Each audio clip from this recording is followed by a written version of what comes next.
O'Brien, Norm Goupel, Dulcie LaPoma, myself, Andrea Folsom. We're also joined by our business administrator, Michelle Clark, our curriculum assessment and professional development director, Becca Gagnon, our administrative assistant extraordinaire, Jody Condon, and our student rep, Flo Dappis. And we've got Matt Stone behind the scenes, who's our director of technology. So with that, let's go ahead and stand for the Pledge of Allegiance. I pledge allegiance to the flag of the United States of America and to the republic for which it stands, one nation, under God, indivisible, with liberty and justice for all. All right. So we have, well, as a note, Superintendent Mike Flynn is unable to join us this evening. He is out of town, but I have every confidence in us making it through. So to start, we have two sets of meeting minutes to approve. Is there a motion to approve the regular school board meeting minutes from January 9th, 2024? So moved. Second. Okay, any discussion? All in favor? Aye. Motion carries. Is there a motion to accept the non-public school board meeting minutes from January 9th, 2024? So moved. Second. Okay, discussion? All in favor? Aye. Motion carries.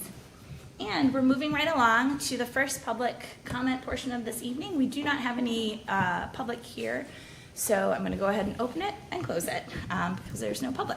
We'll have another public comment at the end of the meeting. Right, so Flo, are you ready? Student rep comments. Yeah, so we didn't have school today actually because of the voting, but I think all the sports are going well. Honestly, no one knows like way more about that than me, but I know that Nordic had its first race, and Alpine's doing well. They have a Proctor race on Friday. The musical Footloose was last weekend, and it was awesome. I know a lot of you guys got to see it, but they put in so much work, and it turned out really, really well.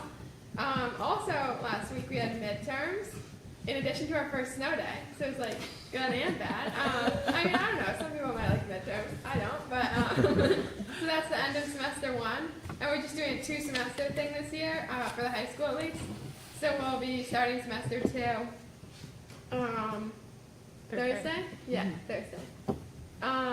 In terms of like extracurricular stuff, the Granite State Challenge team, which is like a little trivia team, we went to some competitions this weekend and last weekend, and we did very well. I'm like told that I'm not supposed to say it, Okay. but like no one cares, so we did very well. I'll just say we did very well. We didn't win. We got medals. I think that's mostly it for the school updates. There's a couple fundraisers going on, but I don't know all of them, so Great. that's it. Excellent. Congratulations. Congratulations. Yeah. On something that we don't know anything about. Yeah. Yeah. Congratulations. It sounds positive. Yeah. Can I ask a question actually? Yeah. Is there any other way for people to find out about fundraisers like that happen anywhere on our websites or anything like that? They're not allowed to put them on like Parent Square, I don't think, unless it's like a class fundraiser. Huh. I mean, usually the principals will put them out in their newsletters. Yeah. And then I'll usually get them and I put them on our website and on Facebook. Okay. Just to try to help them Yeah. out. Great. But Yeah, I'm that's great. not really sure what other outlets No, that's great. there are, but Yeah. we always try to put them up and I'll try to remember to boost them back up on Facebook if it's coming out. It's a really good thing. They're doing the bracelet fundraiser for Girl Up, where it's like a little ring that is stamped with whatever word you want, Cool. and they make it for you. Great. Awesome. Nope. Excellent. All right. Board comments. All right. We're quite a board tonight. I was just would say that Footloose, I heard it was great. I got a ticket, but then I gave my ticket to somebody else so that another kiddo could go because it sold out. It sold out on Friday night way. and Saturday night. So amazing. Yes.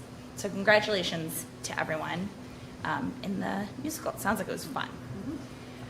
Okay, so we have lots of things to go through tonight with our current business. We're going to start with an update from Becca. I do also want to note that one thing that I missed getting in here earlier, but that we just put in, is we're going to be reviewing the program of studies. There were no substantive changes made, but we need to review it and vote on it tonight so that kids can choose their classes. It seems important. So we'll be doing that after Rebecca gives her updates, and I can talk a little bit about the program of studies. And we can do that. Sound good? Sounds great. Perfect. All right. All right. Take it away. All right, everyone. So I hope you had a chance to review my board report prior. I won't read it word for word to you, but I do want to take a minute to really recognize and highlight the work that 26 educators, K through 8, are doing right now.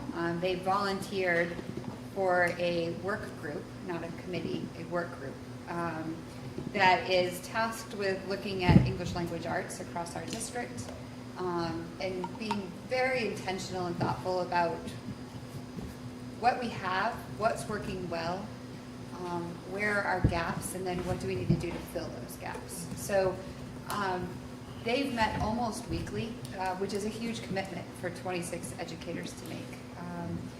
Over the course of the past 2 months, we will wrap up the first phase of this whole process this Thursday by culminating with what a vision for ELA looks like in our district. So it's really interesting that, you know, when we were working on our needs assessment and our data gathering, some of the questions that were asked is, what is the philosophy of your state for English language arts?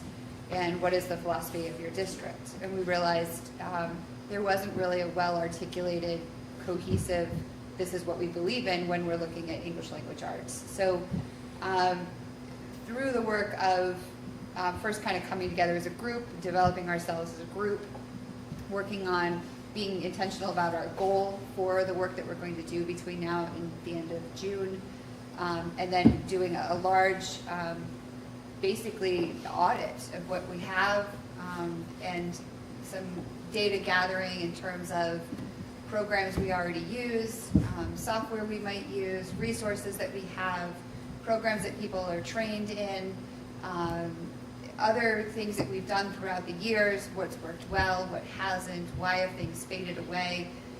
We've also even dug deep into looking at our staffing, how many people have been hired during what decade, and even, you know, right down to which year, and then who's still with us. And that was really interesting to kind of see, and it does play into when people came on board and what they were trained in and what they knew existed and what they're carrying through. So it's been really interesting data gathering and discussions. They've been very thoughtful and thorough in those discussions, which sometimes can be a little awkward, but they've come to the table really open. I appreciate that. So we will finish that work, this first phase of it, this week. Our next phase is actually launching into then looking at what programs are out there. We did a survey with other districts in our region. There are actually quite a few that are doing a similar ELA review process right now. So we will partner with a few of them and kind of learn from where they are in their process as we do ours. And so we'll kind of look to see what's available. We do have a rubric for things to work with so that we can really be thoughtful about finding resources that align with what our vision will be articulated as. And from there, we may do some mini piloting of these programs. So we have the expertise on this team is amazing. They're teachers who know how to teach very well. And so even just a micro pilot, we don't need to spend 6 months or a year trying out something. They're going to know within a few weeks whether the lessons make sense, whether it's language and its abilities that resonate with us. So we'll conduct some mini pilots. We'll bring it back. We'll be working kind of closely with C&A committee, keeping them up to date on this work of this sub-work group. And hopefully by the end of the year, we'll bring some recommendations to the board about what we'd like to do to support our ELA structure, K through 8, a little more than we have right now. So that is major work happening. Other major work happening is the Portrait of a Learner. It's kind of akin to saying it's like the strategic plan for what we want to see learners know and be able to do here in Hopkinton. So it's some of those those soft skills that we really value, that we want to keep separated out of a math grade or an English language arts or a science grade, but the things that are really important. And right now we have those identified at each of our schools. They're called different things. There are different skills. There's not a lot of continuity between them from one building to the next, or sometimes even one grade level to the next. So we're going to join in a process that a number of school districts across the state are doing. It'll tie in with our, I hesitate to say, upcoming NEASC work that you'll hear more about in the next few years. But this portrait of a learner will lay the stage for that very well, and basically it will allow us to identify as a full community, so family input, community, business input, student voice in all of this. What are the things that we value that we want our students to graduate with, and then how do we backwards design those skills all the way down to kindergarten and even into preschool, and so that they build upon themselves and they're consistent throughout the K-12 experience, and we all know them and we stand behind them. That's what we're aiming to do. So that work is launching soon, and again will be completed by June. Great. So you think your June agenda will be light, but it will not. The next part is my assessment piece, and I have a very, very short PowerPoint. If you would Yes, humor please. me on that. I promise it's extremely short. Does anyone have any questions about anything thus far? Great, thanks. No? No. Matt, do I just look in here, yes? Just like they should on this one. All right. Hope the right one. I was doing other presentations earlier today. So. And Becca, can you remind me again, how many people are involved in the ELA work group, and that's K/pre-K? 26, And that's K to 8, K to 8. and that's teachers, that's case managers, special education, that is reading specialists. And Portrait of a Learner is Jake and who? And that's going to be headed by Jake Morrill. He'll run it, and he'll be pulling together his group. Okay. So we'll be looking for interested people. Okay. All right. Here's slide 1 of my 4 slides. All right, so we have just completed, literally yesterday, we just completed our winter benchmark assessment. So this is your very early glance into this. Staff, today actually is really beneficial that we had that day, so that we could really do some significant data work. And I'd like to talk about that a little bit after I show you a few slides. But basically, our district has committed to benchmark assessing our students 3 times a year to kind of make sure that we're making progress. And the type of benchmarks we do allow us to answer the question, are our students making progress towards meeting grade level expectations by the end of the year? So as they started, where are they at? And here's our endpoint. Will they get there reasonably with the regular curriculum, or do they need additional support? That's essentially what our assessments do for us. So just as a reminder to you, and you can read this, I don't have to read it to you, I had to include the adorable little picture of Pip, who is the... Oh, that's Pip. That is Pip, who goes on an adventure in early bird, early literacy for kindergartners in 1st grade. It's kind of like a little game board that they use online, and they play each of these 12 little games, roughly 12, that talk about each of the different literacy aspects, early literacy skills that students need. So that is Pip, and that is early bird. Beyond early bird, we move into the world of AimsWeb. It was adopted a little bit before I started this position, so we're working through it right now. We do early literacy again for kindergarten and 1st grade. We did not do early literacy fall. Because of the new dyslexia law, we did not want to overtest in the fall as the kiddos were coming in for the first time and trying to figure things out. So we held off. We just did early bird, but we did go ahead with the AimsWeb in this winter session. We'll do it again in the spring session. Regular literacy happens 2nd through 8th grade. We did 9th grade literacy and numeracy in the fall. We've not done them yet in the winter. We did not want to interfere with midterms. So there's that piece, you won't see that data there. And then the early numeracy again for kindergarten and first grade. Okay, so what I tried to do is create these little stacked charts for you. This is literacy.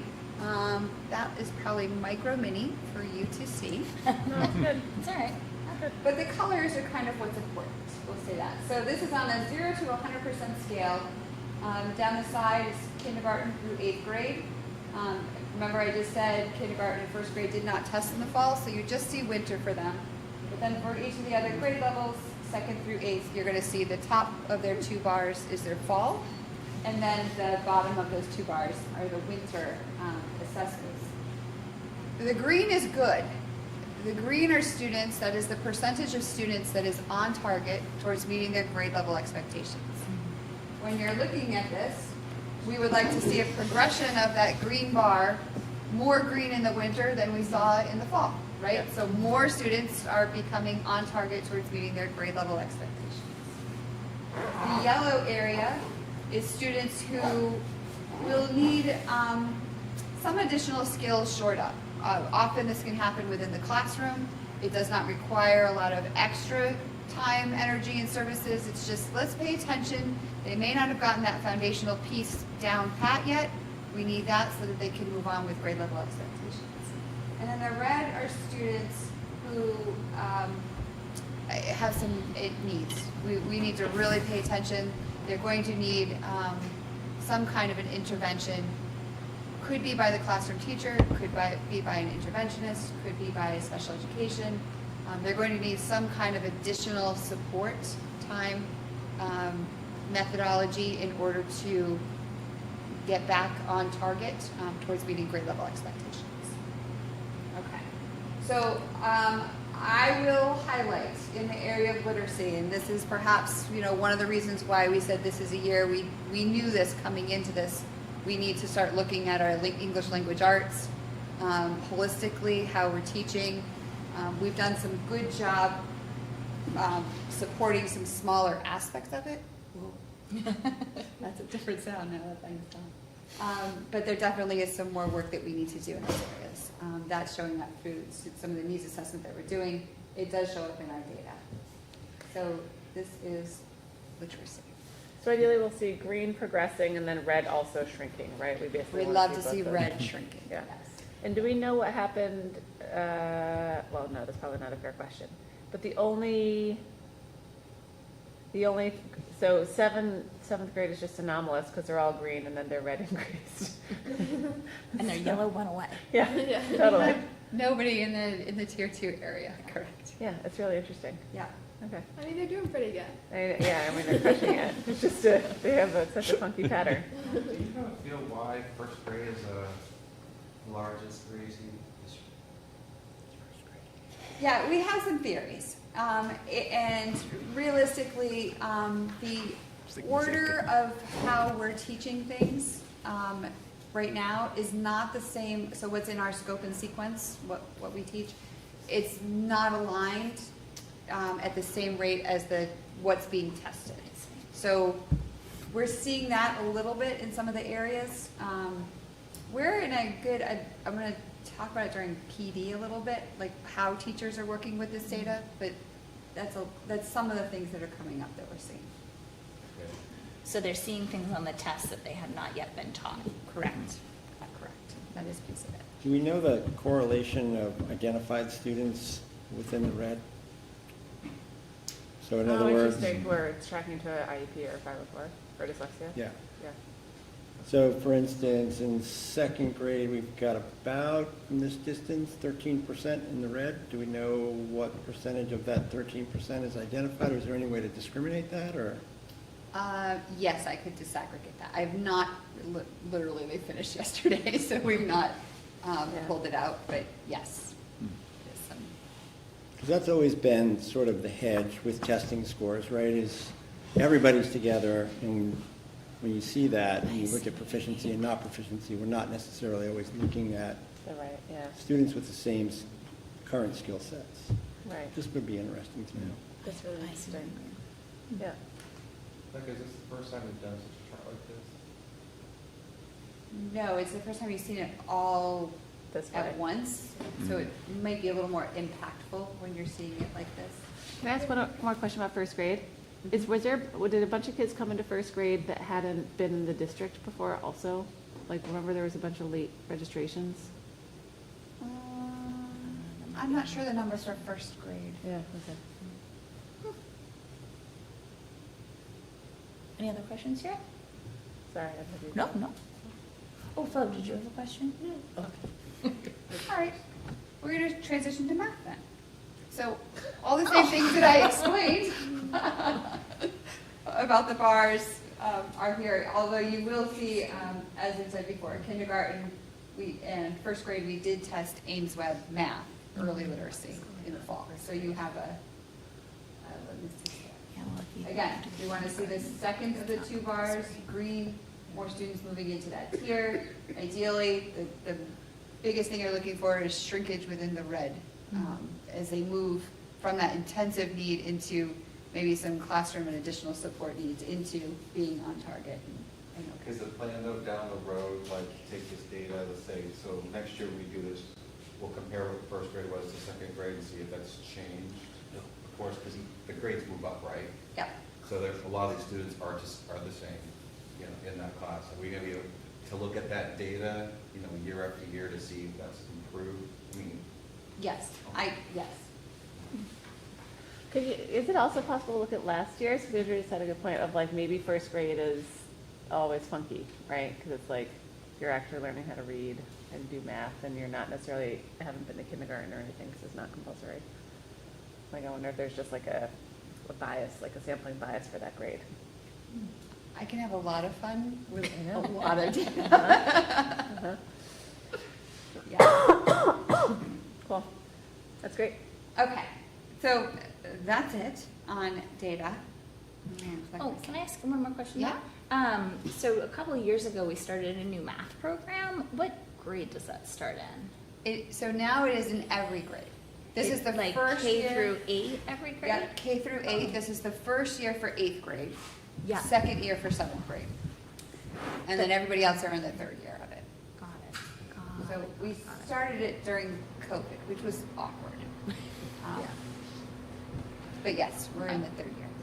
And the last thing, sorry, if we get to do this again, which I would love after the next testing round, is if there's a way to put, and I know it'll be different for every grade, but what the benchmarks are nationally and also for the state, like averages or means or medians, because that would be really interesting to see how we're scoring. So we outscore the national Yeah. across the board. Yeah. That we do. There is not a state version Okay. because this is not a state test. Okay. But across the national norms, we are outperforming. Okay. Thank you. Sure. Okay. So let's talk a little bit about professional development and the ways we use this data. As I kind of alluded to, today was a really great day. We kind of diversified a little bit the ways we were using this data in different grade levels, and obviously you're going to say, okay, what about 9, 10, 11, 12? So they did something really cool too. So we've definitely been we've been a data-rich district for a long time. We've had a lot of data points that we collect. Maybe how we talk about data has begun to shift a little bit and change. We've changed a little bit, like what data points do we use to answer what kinds of questions, right? So immediately you all saw that first chart and a whole bunch of questions started to come to mind. You were like, oh, what about? And that's great. We actually have been kind of engaging in a process in some grade levels where they get all of that out first. All of their assumptions come to the table first. And once they have all the assumptions on the table, then they have a moment to actually look at the data and notice what the data actually says, separate from the things like, we might say things like, well, the lower scores are from students who moved in who aren't used to our way of doing math. So they might have been the ones that scored. Okay, that's a good thing for us to look at. Let's put that aside as an assumption. Or oh, students who didn't have kindergarten, they probably are, okay, that's a good thing for us to dig and look at, right? So we put those aside. So we've kind of done that process a little bit, and then we've really spent some time analyzing the data, but then analyzing like other things that we know about our students, really looking holistically. We've started to kind of make sure we're not just looking at a number and saying that identifies the student, that there's sometimes more to the student than that. So we've branched out the conversations we have to be one that talks about, and obviously I didn't do it for you on this layer, but the teachers are doing it. They'll break that overall math score into all the different little skill sets that were tested. And if we see like all of the students are struggling with silent reading fluency, that may be something that we're going to take a look at within our curriculum. How is that taught? When is that taught? Things like that. That's how we discovered, okay, they're looking at, we're getting, I don't want to say dinged, but it's noted that our students struggle more with consonant blends. Well, we aren't teaching those consonant blends yet. So there's some things that we can start to talk about our curriculum. Like, is this a curriculum issue? And then we have this separate way of looking at the data to talk about individual students and what students need.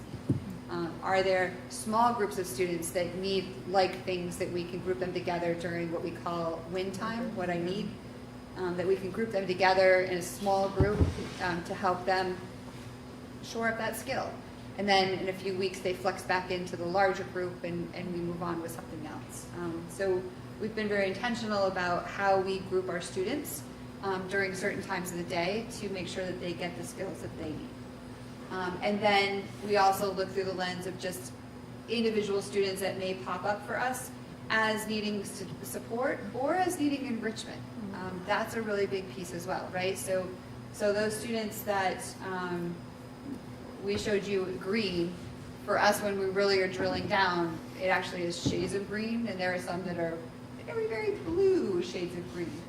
They need extension and they need support as well. So again, talking about that win time or the individual students, what do we need to do to support them as individuals? And we're a small district, so we're able to do that kind of a conversation, which is great. At the high school level, they did a deep dive on their competencies. So they have finished competencies and grading for most everybody across the first semester. So as departments, they went in today, they put all of their competencies into a spreadsheet, and they said how many students were meeting the competency with a grade in this range, with a grade in this range, with a grade in this range, how many students had to reassess in order to meet the competencies, how many students still haven't met the competency that has been assessed. And so they had these beautiful data charts that they created that they then did that data cycle, talking about your hypotheses and then actually looking at the data, drilling down and making some new, or looking at your assumptions, making some new hypotheses, and then planning on how you want to actually carry that out and work on it. So they're in this great data cycle at the high school now around that, which was fabulous work. Most of that was our morning. Our afternoon was spent, it was a busy day. Our afternoon was spent really diving into Lexile levels and quantile levels. So our state partnered with Metametrics a few years ago, and when our New Hampshire SAS reports go home to families, they tell the families what a student's Lexile, their reading level may be, or their quantile level, which is their math readiness level. And it's been around for many years, but it's starting to really gain attention and attraction here. What's nice about it is that it is a scale that is used from kindergarten through 12th grade. It is the same scale. They identify 1,300 on their scale as being college and career ready for students. And then Metametrics has backwards mapped the Lexiles and the quantiles to say, in order to be college and career ready by the end of 12th grade, here's what they need at each grade level, starting as beginning readers down in kindergarten. And so we've got this one scale that carries through all different grade levels that we can talk about, and students can fall along the scale, where they are on the scale, regardless of their grade level. That helps us make some great decisions too for students. So we're starting to look at ways we can use those lexile and the quantile levels more in our decision-making, in our groupings, in our support of students. And so today was a day of learning around that. I'm talking. Can I ask a kind of, oh, go ahead, Nora, you go. Can we see the math scores? Oh, it was the Sure, second that's one. how Oh, that's the second one? Yeah. Okay, got it. I can put it back. I was excited. I can't believe I'm asking this, but could you actually describe what the difference is between enrichment and intervention? Yeah. So enrichment is extension activities that students might need. So let's use what's a good little example. So this happens a lot between like second and third grade are key years where students, some are still learning to read and some they're reading to learn now, right? They've got it mastered, they're ready to go. They're reading chapter books. They don't necessarily want to read a decodable book. So we may gather some of those students together and ensure that they've got text that is rich and more at their level, and maybe helps them dig deeper into an area that they're really passionate about, that they want to learn about, exposes them to a deeper level of vocabulary that they're ready for, allows them to play with Greek and Latin roots of words, things like that. So as they're more ready for those skills, we're meeting them where they're at and giving them those pieces as well. Great, thank you. Interventions are more like programmatic based, so we have like specific programs and things that we'll use with students that are research based, known as best practice in order to help shore up skills that may be struggling. Okay. Can I ask another distinguishing question following on that? Sorry, guys. Yeah. Is for special education, which is intervention, right? Or not all interventions special education? Nope, yeah, they're separate. Okay. Yep. Okay, cool. And then IEPs are under the special education bucket, but not 504s? No, typically 504s, some have a case manager, not typically. It really depends on Okay. school grade levels, things like that. There's not like a clear, distinct line, like if you have an IEP, then you don't see an interventionist. That's not true. Got it. Interventionists can help both. Okay. It's kind of like within the schools how they set it up. Okay. Ms. Gagnon, I have a question. For the competencies of the high school, are people allowed to like retake it until they pass the competency, or are they allowed to pass a class without having a certain competency in that class? That would be a real high school based question, but my understanding is that you need to pass the competencies in order to pass the class. So then you do have to keep retesting until you pass? Well, unless if you're going to pass the class, I guess you do. Right. Okay. Cool. Awesome. That's great. Any other questions? Yeah, absolutely. So we're going to change the agenda around a little bit because Michelle needs to scoot. Is that okay, Becca? Yeah. Okay, great. Absolutely. So thanks everyone for being flexible. So we're going to jump right ahead to the personnel report and superintendent report, and then we'll come back. Thank you very You're much. I welcome. appreciate it. Okay, so first of all, we have Schedule B. We have a middle school drama after school, Fiona McDonald, for you guys to approve. Thank you for that. Then we have some hires.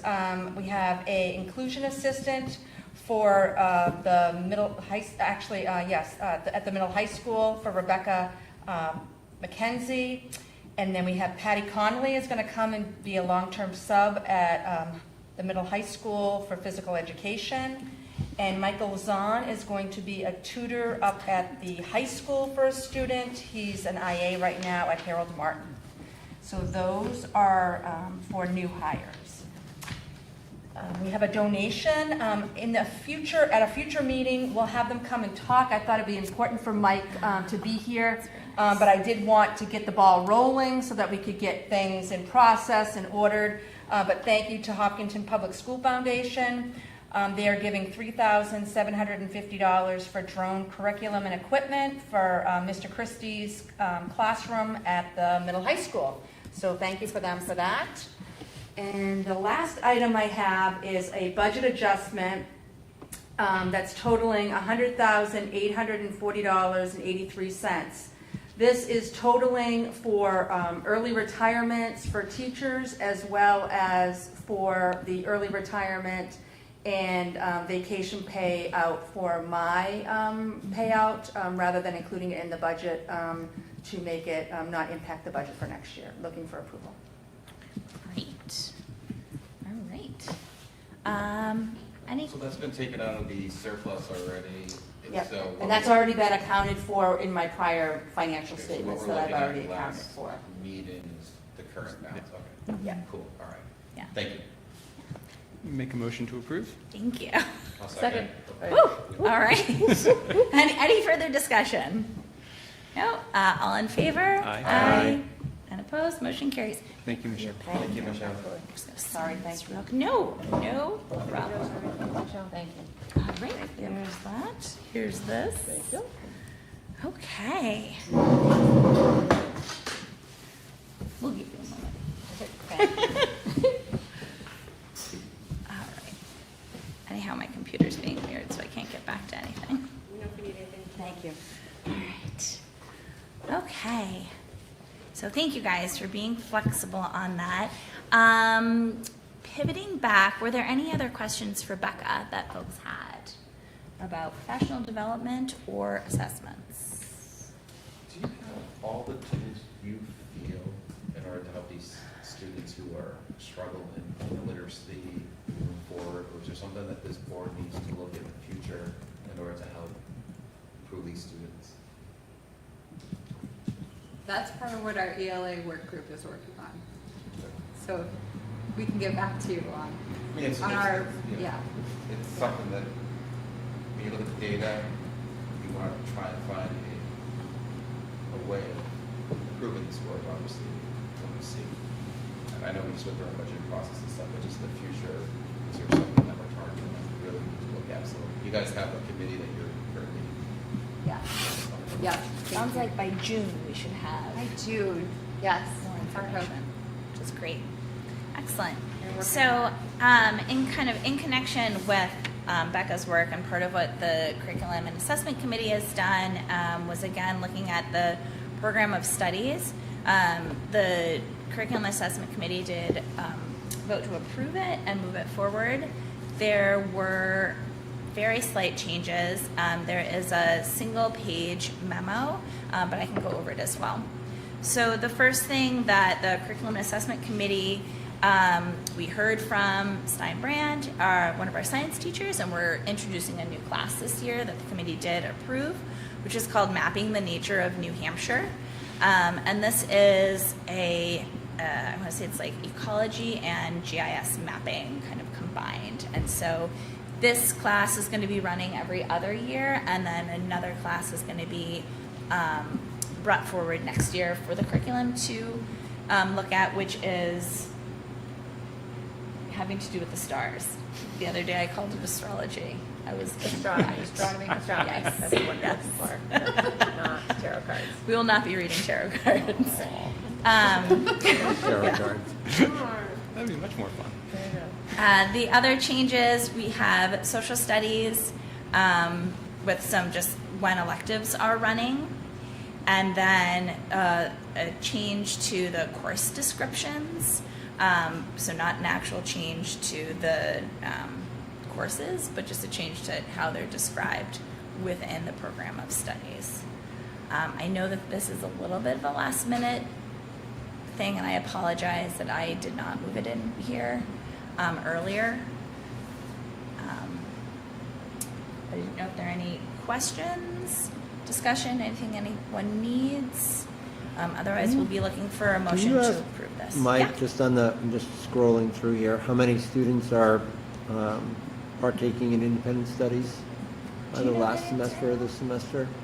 I don't know this semester's this year. Yeah, that would be a question for Just curious. Chris. Yeah, we can ask that. I'm guessing the flow will think that this is a controversial opinion, but having graduated from the high school in 1999, I think this is a pretty incredible program of studies with a lot of different classes that I would be super excited to attend and go to school for. You should audit them. That'd be great. I think everyone would love that with the added question load to their curricular classes. They'd be really excited. I mean, for all that I've said about the program of studies, I feel like I have to mention that there's so many classes I want to take next year that I can't even fit them all on my schedule. Uh-huh. So That's a good there's ton of problem. options. It's really great. A good problem to have. Yeah. Yeah. Excellent. All right. So with that, is there a motion to approve the program of studies for the 24-25 school year So as moved. presented? Great. Second. Great. Any other discussion? Nope. And if anything comes up, we can make slight changes even after it's approved. So with that, all in favor? Aye. Aye. Any opposed? Motion carries. So thank you, folks. Okay. So we are moving on to budget. So Rob presented the budget committee. Yes, I did. Take it away. So yeah, it was a couple of weeks ago, and it was our full presentation, the same PowerPoint slide deck that you guys saw, and I mean, it was pretty well received. I don't think anybody was, ecstatic about the numbers and where life is at, but nobody was surprised, and they gave us kudos to the clarity of the presentation. Certainly understand where we're at. They had a series of specific questions that I've gone over with Mike and Michelle that I'll share back with them tomorrow night. One of them we sort of need to come back as a board and discuss, and that's, how do we view that tech trust? Is this an emergency fund, or is this a CIP for tech? I'm not saying we need to, but that's something that they're curious about in terms of what our thought process was. So food for thought there. And then there was the one slide that showed salary changes, and there was a good suggestion that that really needs to be an itemized. So what is the cost of the assistant BA? How much is the savings from the Harold Martin School? What are the specific ESSER positions? What Title I? So I got some stuff back from Michelle today. I need to go back with her because some of them are on the expense side and some are on the revenue side, and the numbers don't necessarily match what was on that slide. So hopefully I can connect with Mike or Michelle tomorrow to clean that up for tomorrow night. Public hearing is the 7th. Bring popcorn if you'd like. So, Did you get anything else, and I'll go back and watch it, but did you get anything else that was like substantive for the way that we want to think about presenting the actual presentation itself, or did they feel like the rest of it, other than that slide, was pretty crisp? oh, everything, no, that was just that one slide that Okay. stood out as, it wasn't as clear as it could be. Yeah, totally, 100%. So, yeah. Yeah. Get it. That makes sense. But Yeah. everything else was, they liked getting their line item budgets the week before, and then basically the slides reiterated that. So I guess the other question is how do we whittle that down for school district meeting? Because Yeah. I'm not sure we want to go through all of those slides for school district meeting. I think that's true. Oh, and that presentation? Yeah, or do we? I don't know. I mean, we can do it pretty lickety split, and as I said the other night, I went fairly slowly because for some folks that were either in the room, I don't think so much for the budget committee, but for people who were watching, it was the first time they'd seen it. And that will certainly be the case. As we all well know, at the school district meeting, this will be the first time people are dialing in to going, what, we have a 1 point? I got great feedback on it, so I think it was probably worth investing the time to explain it as you go, but very open to other thoughts there. But I think- How long was it? Like, how long did it take you, do you think? 2 hours. It took you 2 hours to give the slideshow? No. Oh, just- okay. The slideshow. I should have I was like, that's really slow. Slideshow to the end of the question phase was 2 hours. How about just the slide? Like, how long do I you think? have it- no okay, idea. because that would be It was about 40 minutes. 40 minutes. Yeah. Okay. No, it wasn't bad because there was questions and answers in there and stuff. Oh, okay. Yeah, that's what I was just trying to find. How long In is the there, I actual see. presentation I think- without I Q&A? mean, there were some questions during, but most of it was After. So like half an hour? Is that? Yeah, I'd say. That's I what mean, it is. you could easily do it in a half an hour. And, I mean, I'll go through it and sort of do a little timing phase and see what I can take out and what's a reasonable amount of time to do it for school district Yeah. meetings. So. And I had been in touch with actually Matt earlier today to get that presentation. We'll be getting the presentation up on the district website as well. So hopefully people maybe will look at it ahead of time. And we should have some paper copies for whatever we're going to use for that day, as Yeah. well as Michelle's budget bulletin, so. Yeah. Well, When, I just, go for it. I think you did a great job. You know, I was in attendance, you know, and I felt that you were very clearer than I ever could have been. I think that, you know, their reaction was, this is what it is. You know, the two discussions at the committee meeting was special ed and health insurance, you know, and they dug a little bit too much into some of it. I think that was probably not for table talk, you know, maybe on the special ed part, but I think we answered the question the best we could, that you did a great job. It was clear. The feedback I got from people watching it said you did an absolutely great job. I think the special ed questions, you know, we've always talked about what are the two roles, but it really was more of a education of, one question that comes to mind is the notion of how does somebody get an IEP? And I tried to stress that this is a team decision. This isn't some one individual's making this decision.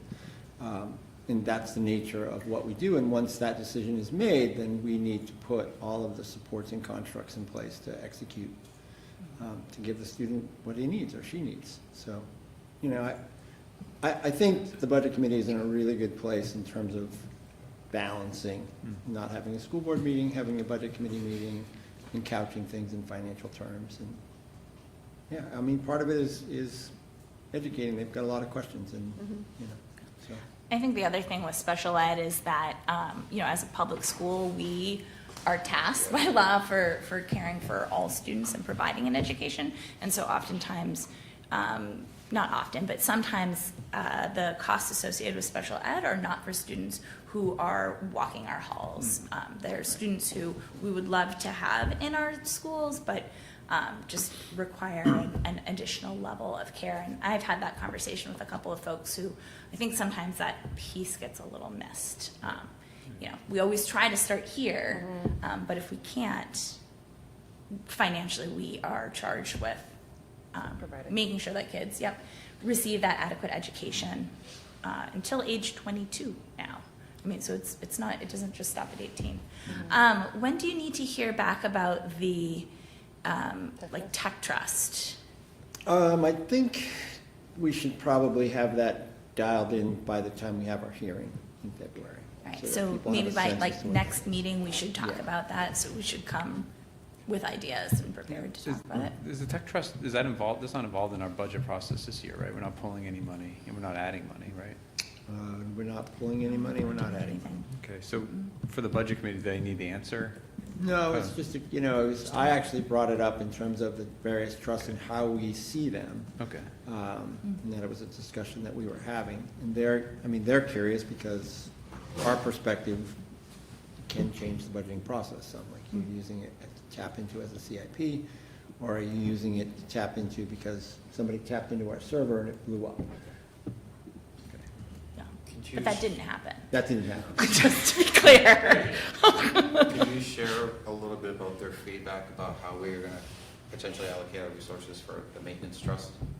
Yeah, so that was next on my list because I saw it was next on the agenda. So the CIP warrant came up, and I told them more likely than not, our thinking was $200,000 from fund balance at this point in time, but we haven't rested on anything, and asked for, would they rather see us do that or rather see us hold it back for Article 10 for future years?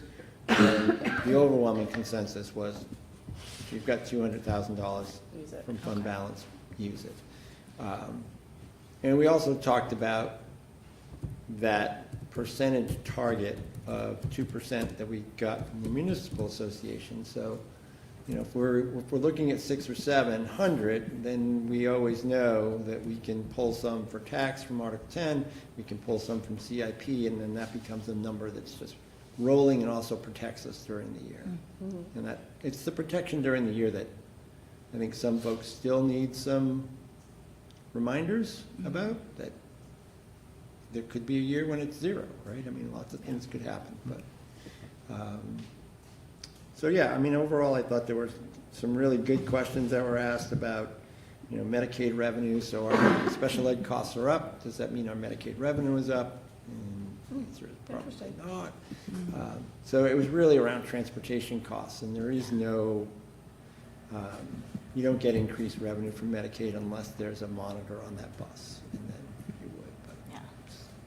it's small compared to the offsetting piece. So I guess my 2 cents on where we're at with the CIP warrant is we have 650 at this point. We've committed 150 from fund balance, which brings us to 5. I would like to see us hold to that line of a minimum of 200,000 from fund balance, and then when school district meeting day comes, if the picture looks better, then fine, we could meet beforehand and move it a little bit more. But I think it would be fair to the budget committee and to the town to make it clear where we're at. Do you think we should be using fund balance also on the vehicle too? No, not necessarily. I mean, I think that the fund balance, you know, that goes back to the question that we had for Jim Rozicki about what would be the cost of a used vehicle. Yeah. And is it, I mean, if it's not a huge number, is it in our best interest to just use fund balance to buy it and not finance any of it, just buy it outright and not go through that? But we need that information, I think, before we can do the other. Yeah. Great. So, the kind of the thought, or any other questions? Sorry, before I speak. It's less of a question, maybe Yeah, it's or just, comment. it's just on the technology trust. I wonder, and I don't remember when we established the trust at the district meeting, how did we describe it? What was, how did we talk about it at that meeting? Because I think that's probably at least some research to look back on first before we discover a new way that we might want to deal with the funds, is how we talked about it with the town, the questions we answered, how people thought about it, because that will have bearing, I think, on how we want to use it. Did we do that? 2021? We did that during COVID. We did, Right. and so we might have to go back COVID. and watch Okay. some 2021. videos. Yeah. But Yeah. anyway, I would recommend we do that before we get into a That's a good discussion what idea. we want to do, because Yep. the town voted Yeah. on some sort of presentation that I don't remember. Yeah. So, That we gave, but cannot remember at this Jim, nothing point. happened those 2 years that you were board chair. Nothing. nothing happened. During COVID. Oh, Blair. That's a good idea. Put that on your epitaph. I So is it- survived 2 years as board chair during COVID. It was all a blur. I don't remember. If it's all right with you guys, so what I would propose, since we have lost Michelle and we don't have Mike tonight, waiting until our next meeting, since it'll be right before the budget meeting, to Go through. finalize those numbers. Thank you. Yeah. Yeah, that's a great That's point. great.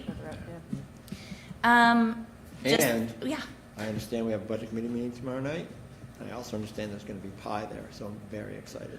Amazing. Is it pie for everybody or just budget I committee don't know. members? All I know is that Rich were on there Houston said before he was we making ordered. pie. We had a little tally on what kind of pie. Oh. So What kind of pie is it going to be? Would it? do any you- pie is good to me, so long as it's not banana cream, but that's a whole other story. Amazing. Rich Easton. Is it worthwhile to maybe link on our site to that budget committee meeting as sort of like if people wanted to have like, there's That's a obviously a good idea. presentation that's presented, but if people wanted to have a visual and watch the discussion Yeah. from the budget committee, because it sounds like it was a pretty robust Yeah. overview, which might be nice for people. That's to great go for a idea. walk and listen to the meeting. So tomorrow they set the number for the hearing, is that correct? I believe tomorrow we're going to have discussions and they will put forward a number. Okay. because the next meeting is the hearing, so. Okay. Great. Great. The only other thing we had sort of in our notes here were budget support document review. We have no documents to review tonight, but this was really a conversation that Dulcie and I were having as far as what is the most helpful for the community as far as budget documents. I know, we've done like the one pager.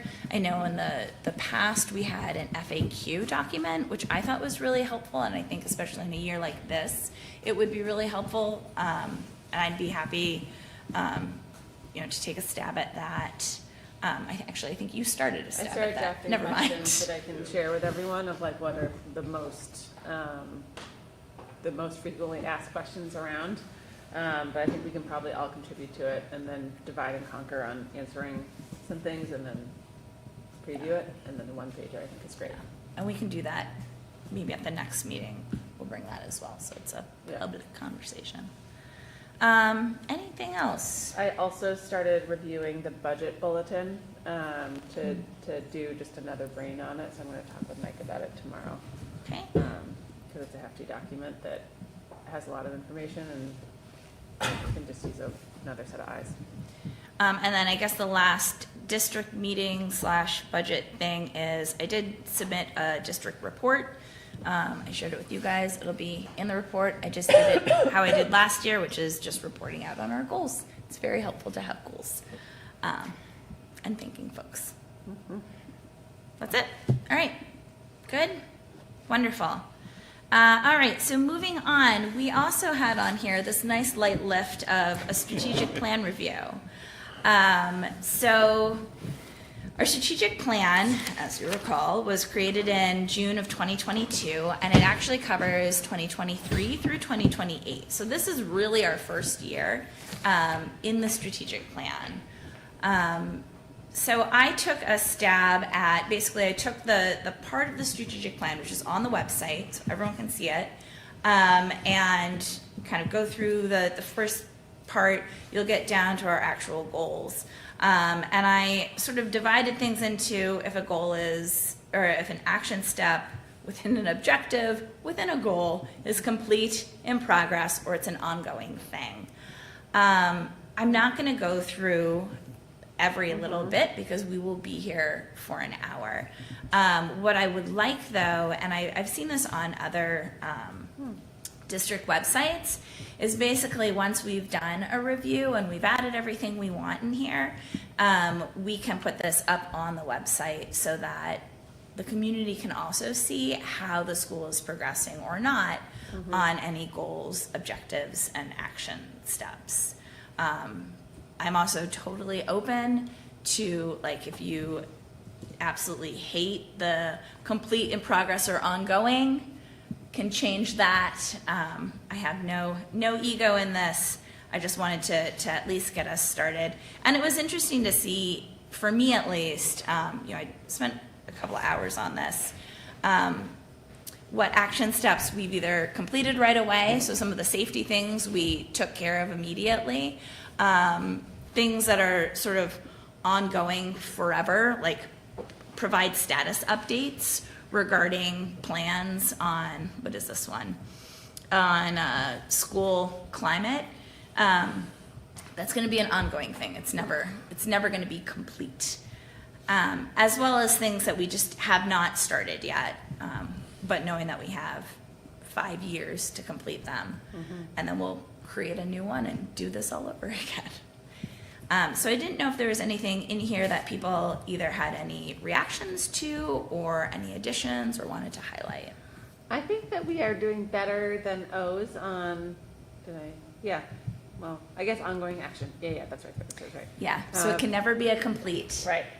Of the goal 2 for highlight and celebrate student and staff achievement. I feel like we've actually done a better job of that for last year. But an O is appropriate. Yeah. Excuse me. This is really interesting. I'm excited to go through it. I think this is a great sort of benchmark. Yeah. My first run was on my phone over lunch, so, and first, thank you very much, because that was a lot of work, but I like the format. I think it's Yeah. simple, it's clear. Yeah. I just need to spend a little bit of time, but that's all. Great. Excellent. Well, it helped me avoid some work that I had to do.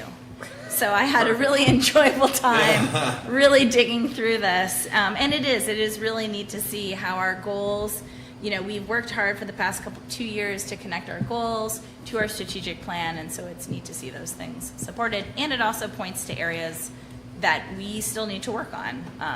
There are things that have not yet started that need to. Anything else? Yeah.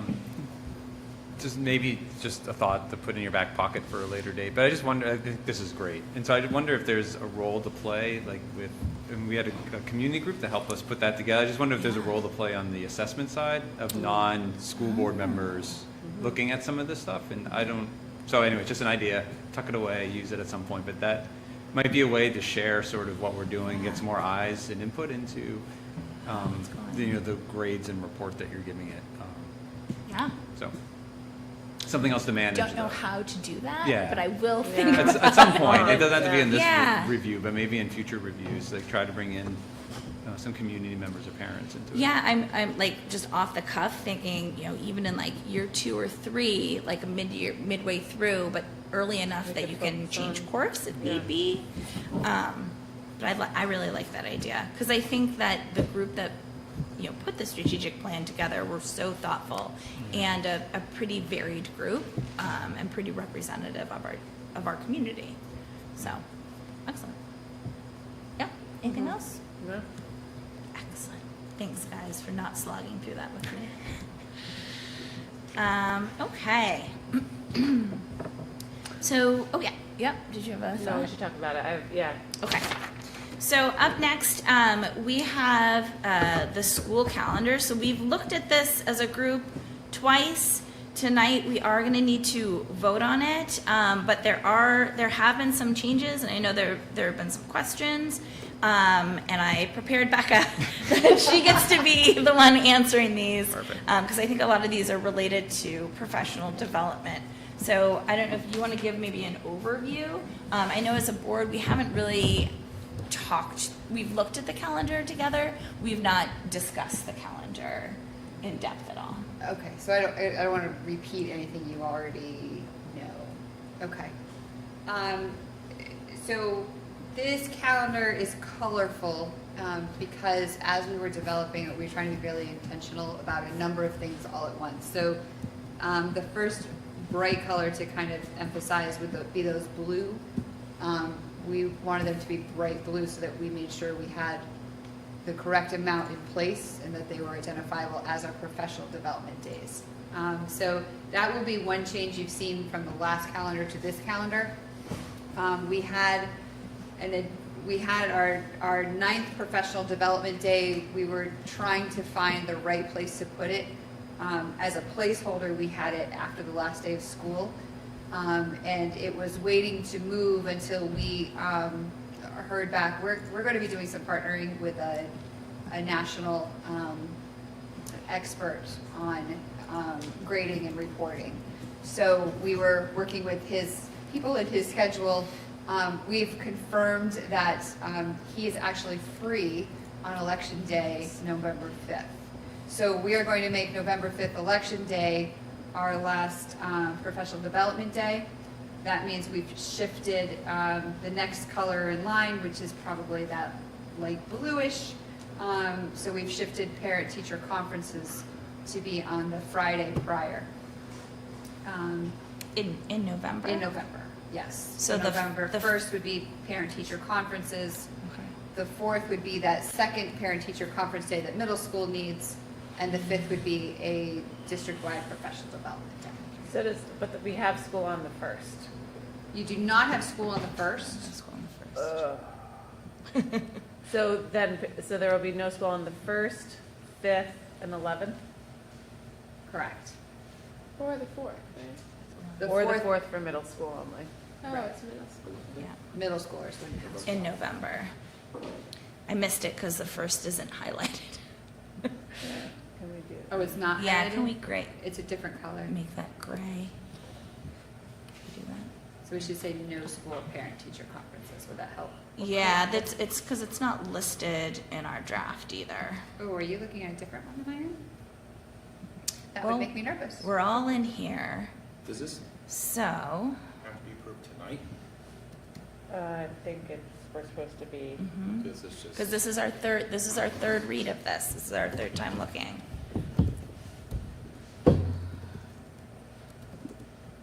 Okay, hold on. And then on the 16th, 17th, and 20th, is that all, well, let's stay in November. Sorry. I just shared with you the one that we're looking at. Thank you. Make me a little I don't nervous. have one of, there's not one in my folder. It goes. It was linked in the board notes. Oh, it's in the board notes, okay. Oh, Sorry. I can, So I'm looking at the folder, I don't see. I can go to I board don't have board notes. notes It's not popping up yet for me. either. No, it's okay, you can take it. Huh.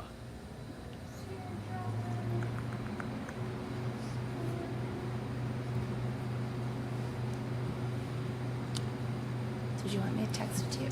Do which one? You can just email me the board notes. Would be great. Oh, you want the board notes? Because I don't have those either. Yep.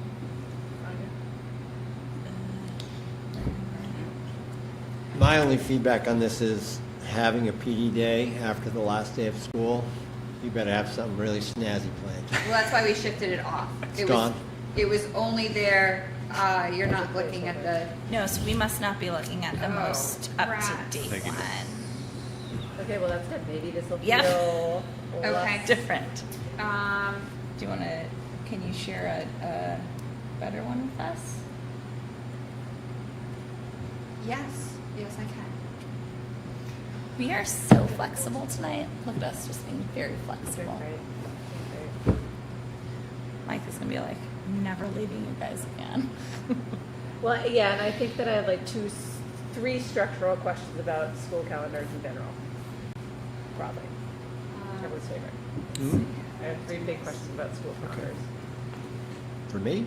No, just Oh. once we're all looking at the same thing again.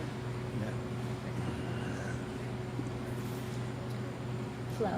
While we're looking at that, I shared that with you. Oh, thank you. do we know, is that new calendar we're going to see, has that been brought through the HEA? two associations? Yes, Okay. because I think the one that we were originally looking at was the one that had already gone through the HEA, and so Yeah. they were happy with it. I think it was just the moving of that professional development day from the end of the year into November. Yeah, they had strong recommendations about parent-teacher conferences, which we also honored in this version. Oh, okay. So So it kind of was a That's win-win the whole new one. around. Perfect. But let me load it in. So I can put it in the folder? Yep. If you can, I could not. Here, do you know what? While you're working on that, can we talk about policy for a minute? Yeah, why not? Great. Everyone loves talking about policy. And it'll give Becca time to get it all in there. So the policy committee did meet in January. We had a brief meeting, but over the past really like year and a half, the policy database that we were using has moved like 3 times. So I think it's found its final resting place, which is great. We rely on that because the policies are vetted by basically by attorneys to make sure that they are following all the RSAs, both the state and federal regulations. So we are happy to bring forward a whole bunch. We have 1, 2, 3, 4, 5, 6, 7, 8 policies today that were just needed to be, most of them just needed updates. They were things that we already had, and I can just explain those. Are they in the board notes? 'Cause- They are. It's like the second, you have to scroll down to the second page. They jumped Oh. to the next page. I Oh, don't know there why. they are. Okay. Not even a little bit of an idea. And then there's like part of the strategic plan in there. I don't know why that's there either. There we go. So just going through the policies that we've updated. The policy, I'm going to go and I'll go in the order that they're listed so I don't mess people up. Okay, so EB, which is the Workplace Safety Program and Joint Loss Management Committee, we had it listed as a policy on our website, but all the policy was a quote of a portion of the RSA, and so this just puts the RSA into a policy. It is a required policy. So that's that change. Policy EEAA, which is video and audio surveillance on school property. There were statutory revisions made in 2021, and our last update was 2015. So that has been brought up to date. And if you'd like to see the old one, I have a link to that as well. I'm happy to share that. Similarly, policy EEAEA, this always feels like I'm singing a song. That one also had not been updated since 2011, and there were RSAs that had been updated as recently as 2021. So that also needed to be brought up to date, and that is for mandatory drug and alcohol testing of school bus drivers and contracted carriers. Policy EHAA, which is computer security, email, and internet communications. The only addition to that is the final bullet point. So the 13th, I'm going to say it was the 13th, am I right? Yes. The 13th bullet point, and it's highlighted in yellow, and I put a little comment, was a statutory change that needed to be added. So there are all these like little things that needed to be updated, except for this next one. So JCA, which is change of class of school or assignment, best interests, and manifest hardship. So these are actually two policies. It was policy JEC, which was manifest hardship, and JCA, and they were combined. And JEC should actually, once we approve this, we should actually pull JEC because they are duplicative. I think those are the only changes in that one. ACE, which is procedural safeguards, non-discrimination on the basis of handicap or disability. This was last updated in 2007, and it just needs to be updated in accordance with another policy that we have, ACAC, which I am forgetting its exact title off the top of my head. But again, there were regulatory changes made in 2016, so this also needed to be brought up to date. KFA is public conduct on school property. Again, we had it in place, but there were regulatory, we did not, did we have this one? We did not actually have this one. This is a recommended policy. It's not a required policy, or it had not been a required policy. It may be now, and there were regulatory changes in 2022. The policy committee we're working through the 2022 legislative changes, and then we'll hit 2023. So that's why this policy came to being. And then finally, JRA, which is student records and access. And it had also not been updated since 2012. And there were regulatory changes in 2018 that spell out the exact procedures that you need to take in requesting or changing student records. And so that's been updated as well. Can I actually ask a question about KFA? Yep. So just to clarify for everyone, does this supersede, because obviously our buildings are used for a lot of things, including things like elections and other meetings. Mm-hmm. Does this, so this sets like a baseline standard for even those non-school events that happen in the schools? Like the code of conduct, basically, for people who are coming into our schools for other non-school related. I believe Because it says during so, other but can specific activities or Yeah. things. Yep. I believe it does, but I'm not 100% sure, so I will get back to you on that. How's that? Mm-hmm. And these are all first reads, and so you guys can take your sweet time reading through all of this very exciting stuff. For some of these, like policy ACE, we will also be updating our anti-discrimination plan, which we put in place in 2020, and it needs to be renewed and really redone. And so that'll be coming to the board later as well. But it needs the proper policies in place in order for that to happen. So yeah, Is the change of school or assignment best interest and manifest hardship about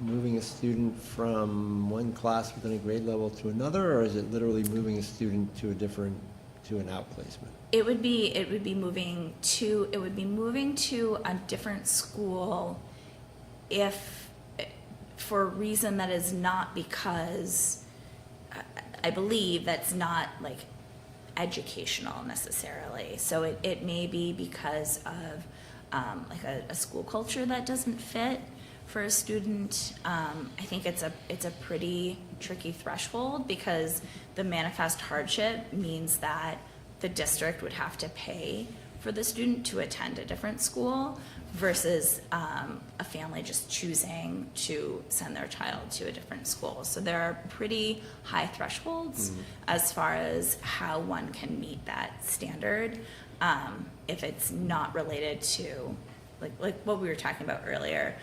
If there is a child who we try as we might are not able to meet their educational needs, so it would be outside of that. Yeah, and these had been two different policies, and then about a year ago, I mean, you can see we last revised it in 2021, and even since then there have been changes. Thank you, Andrea. Yeah. And is there, Yeah. is our firearms policy somewhere embedded in this conduct on school property, or is that somewhere else? That I believe is a separate policy. And that might be, because I was thinking about that, something where if it's for an election, there's specific things related to that, but I think otherwise. Well, there was a bit of a brouhaha over this years ago when I was National Honor Society guy in public elections, and my personal feeling is if there are students in the building, it's a school first, and it's something else second. Right.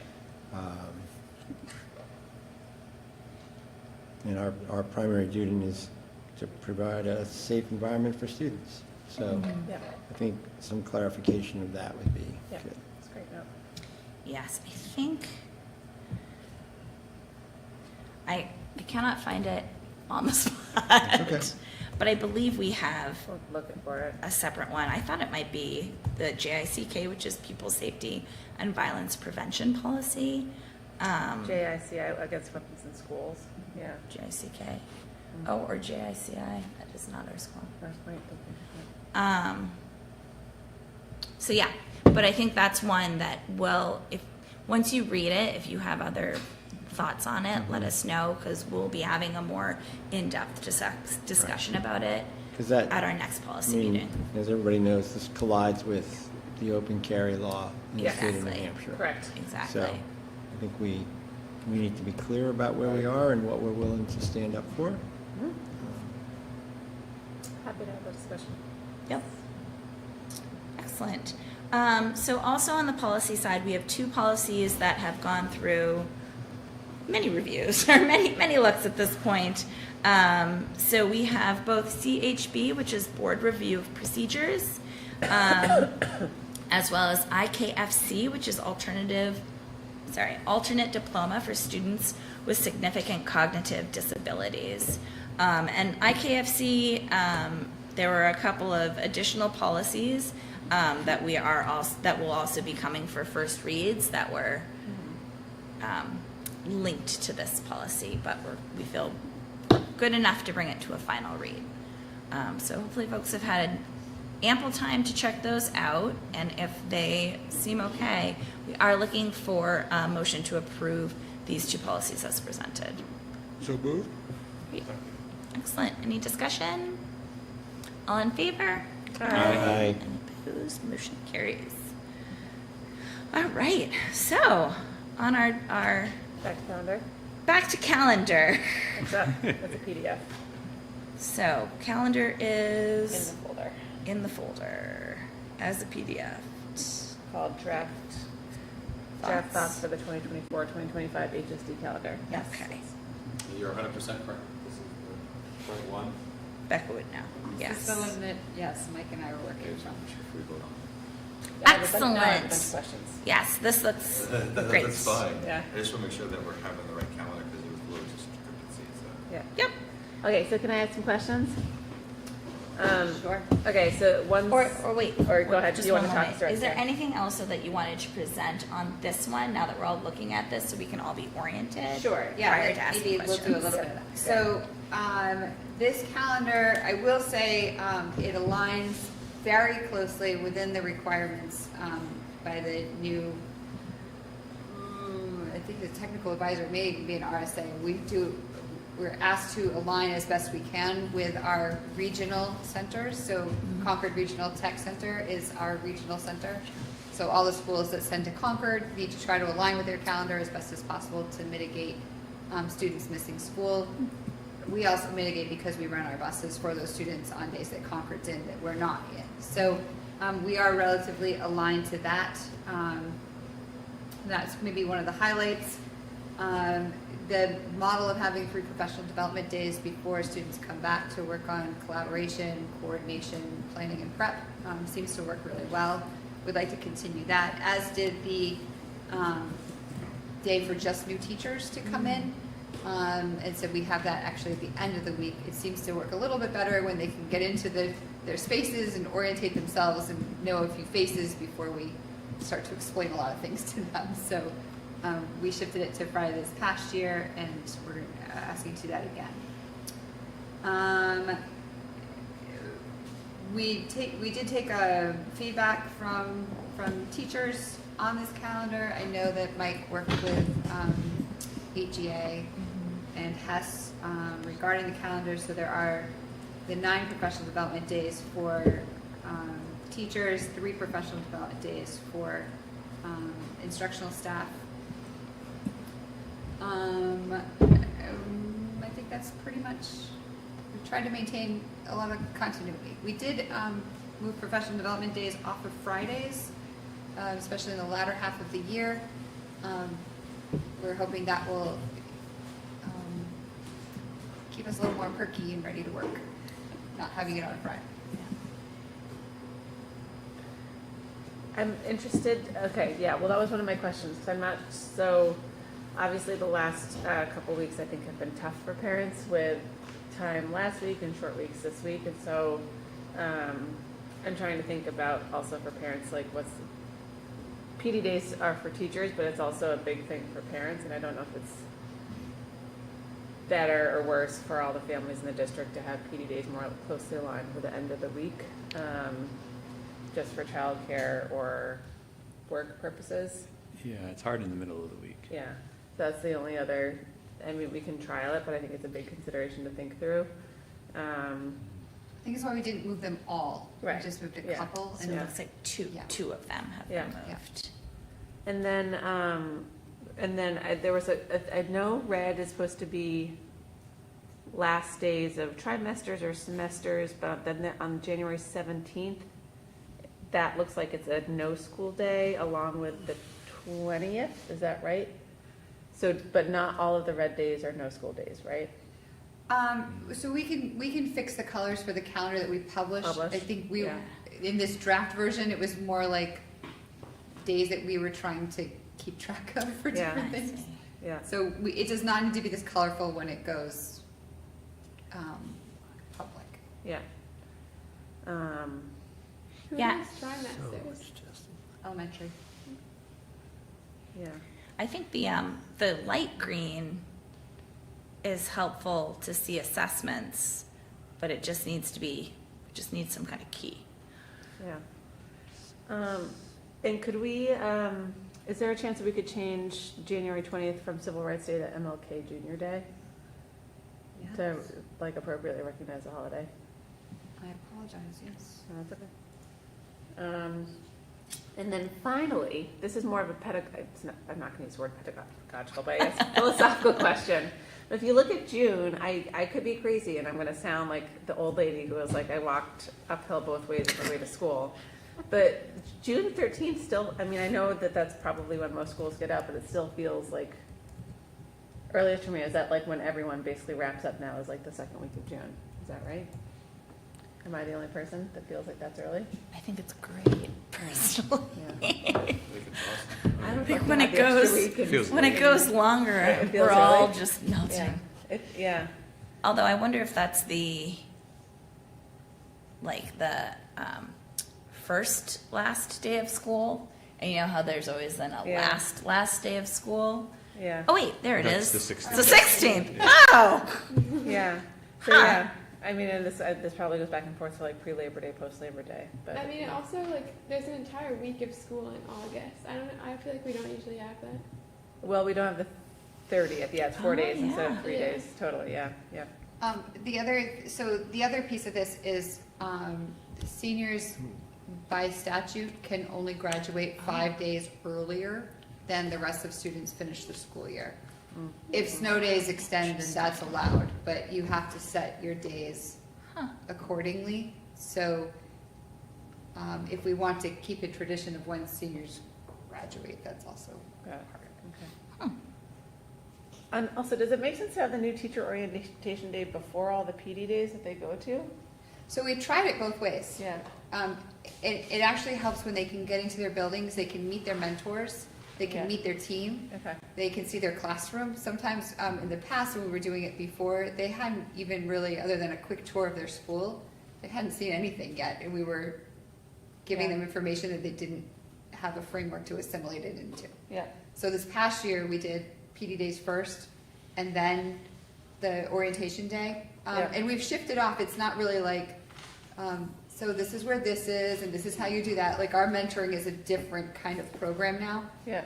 and it worked better. Yeah. So we're gonna try that again. Is this in line with the tech also, their calendar, since we have students that go there? Yep, we are off a couple of days, but not many. Okay. It won't have an impact on, We run our buses regardless for the CRTC students, so, Okay. yeah, Oh, that's nice. Cool. it is. Yeah. Great. Okay. Thank you. I know it's a ton of work. Thanks, Becca. So we do need to vote on this tonight. I'll make a motion that we approve the 2024-2025 Hopkinton School District calendar as presented, Great. With a change for Civil Rights Day. with a change to Civil Rights Day to Martin Luther King Day. Yes. That I already, I changed on my working draft. Thank you. Excellent. Great. Second? Excellent. Any discussion? I think kids are going to be no, hold on. Forget it. Kids aren't going to be excited. Because in the last calendar, they had November 1st off, but they don't anymore. No, we They did. do No, you have do. November You 1st do off. have Yeah, they November do have 1st. November 1st. Teachers It's don't like a have to light- deal It's with like the you sugar go, light- It's not- they have the yeah. first off, but then everyone except for middle school goes to school on the 4th, and then everyone's off because of the election on the 5th. Which is basically what they've done this week. Right. Yes. Which is, So they will be excited. So they'll either like it or they'll hate it. It's weird because you just have one day of school, like on Monday, and then we have 2 days off. So it's like another weekend. That's But it's good. exactly what my children said. All right. Hearing no further discussion, all in favor? Aye. Any So that opposed? the kids won't like it. All right, motion carries. yeah. Great. All right, so we've already done the consent agenda. Are there any committee updates? Any committee updates? EMC's meeting Thursday, Oh, which will be great. I have to send out an email about that. I'm talking with Jim Rizicki tomorrow.